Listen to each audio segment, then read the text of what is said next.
It began on an ordinary afternoon, in the kind of silence that usually settles into long-term relationships when words are no longer necessary. Sarah had been married to Daniel for 11 years. 11 years of shared laughter, bills, compromises, late-night talks, and the quiet comfort of knowing someone was always there. Their life was steady, predictable, almost rhythmic. But sometimes, stability becomes mistaken for stagnation, and love that is constant can begin to feel like love that is lacking. She never thought she would cross a line, never thought she could. Daniel was reliable, gentle, and hard-working. He loved Sarah with a kind of sincerity that seemed timeless, but he was also consumed by his career. His job at the architectural firm demanded long nights and early mornings. More and more, Sarah felt herself fading into the background of his priorities. She understood, of course.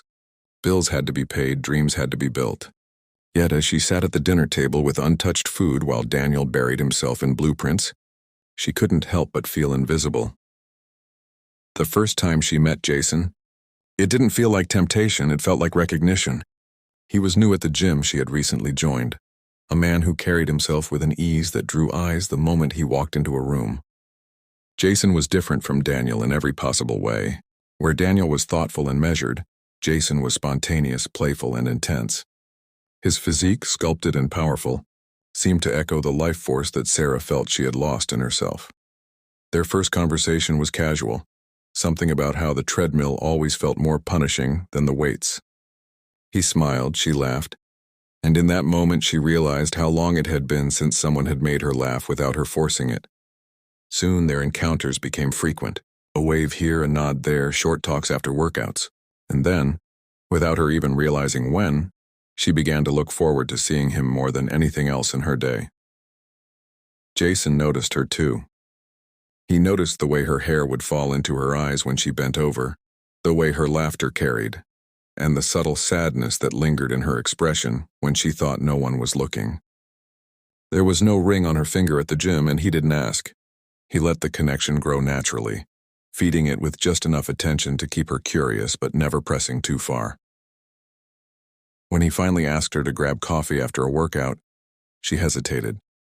She told herself it was just coffee, nothing more, but deep down she knew it wasn't true. She knew that this was the kind of decision that tilted lives onto dangerous roads. Still, she said yes. The coffee shop was small, tucked in the corner of a busy street. Their conversation flowed easily, touching on everything from music to childhood dreams. Jason had a way of looking at her that made her feel like she was the only person in the room. His words were light but carried undercurrents of intensity. By the time she realized an hour had passed, she felt a strange rush in her chest, a mix of excitement and guilt. She went home to Daniel that evening and kissed him softly on the cheek. He looked tired, his eyes barely lifting from the laptop. "Hey, love," he murmured absent-mindedly as if the words were routine rather than affection. Sarah sat in the living room, her phone buzzing with a new message from Jason, and for the first time in her marriage, she hit it. What began as coffee turned into walks, then dinners, then late-night calls. Jason awakened something in her, a hunger for passion, for unpredictability, for being seen and desired in ways she hadn't felt in years. It wasn't that Daniel didn't love her. It was that his love felt small in comparison to the storm Jason carried into her life. The night it happened, Sarah remembered every detail. She had told Daniel she was meeting an old friend from college.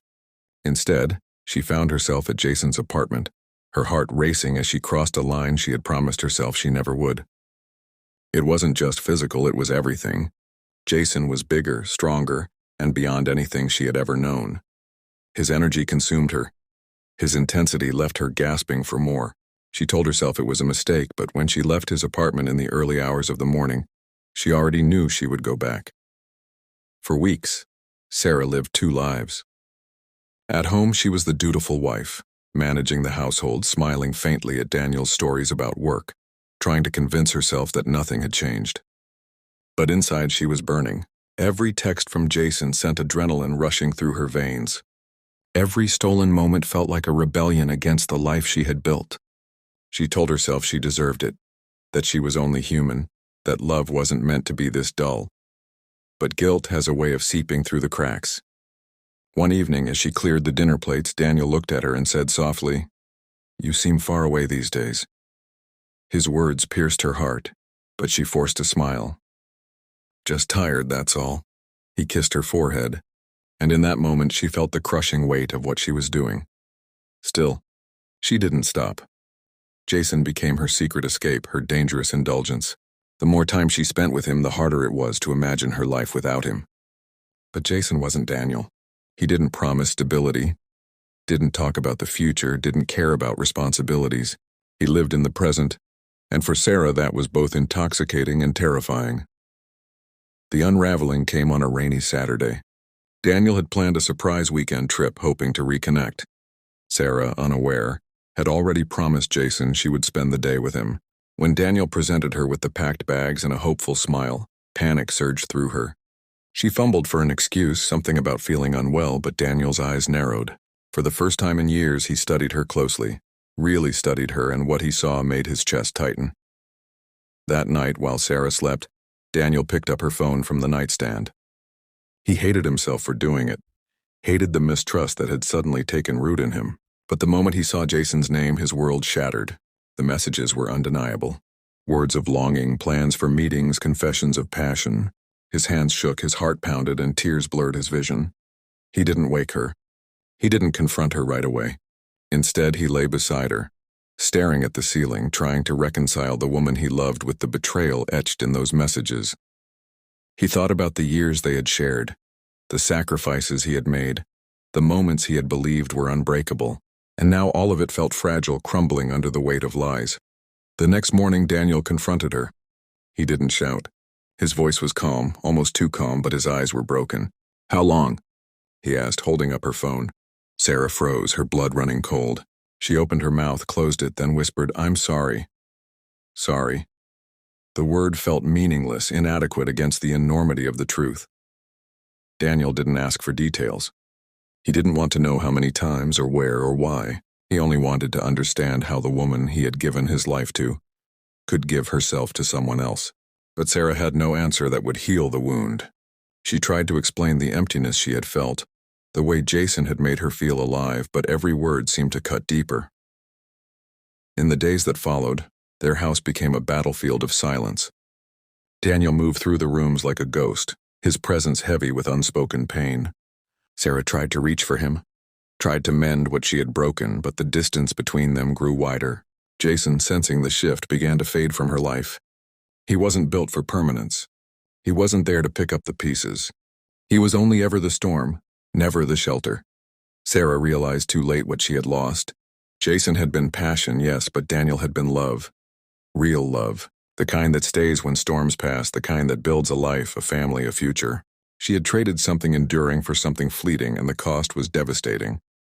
Months later, as Daniel packed his things, Sarah stood in the doorway, tears streaming down her face. "Please," she begged, "we can fix this." He paused, looking at her with eyes that once held nothing but tenderness. Now they carried only sorrow. "It was bigger, stronger, and beyond anything, wasn't it?"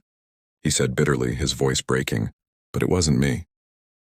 And with that, he walked away, leaving Sarah in the ruins of the choices she had made. She would never forget Jason, but she would regret him forever.